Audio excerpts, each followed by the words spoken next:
মন্ট্রিয়ালে অনেক গ্যাস স্টেশনে এইরকম কাপড় চোপড় ফেলার জায়গা আছে। অনেকে তাদের ব্যবহৃত বা অব্যবহৃত জিনিসপত্র এই বাক্সে ফেলে দিয়ে যায়। আমরা এসেছি ইউজ করা এবং নতুন কাপড়, জুতো, হ্যান্ডব্যাগ ডোনেট করতে।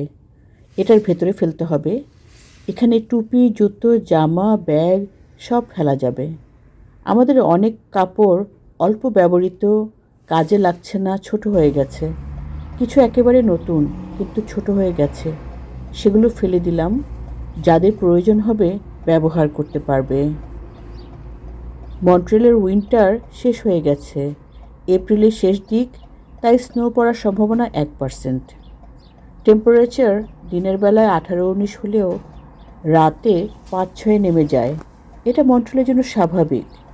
রৌদ্রোজ্জ্বল নীল আকাশ দেখেই সবার হ্যাপি মুড চলে এসেছে। আশা করছি আমাদের এই কাপড় চোপড়গুলো অন্যদের কাজে লাগবে।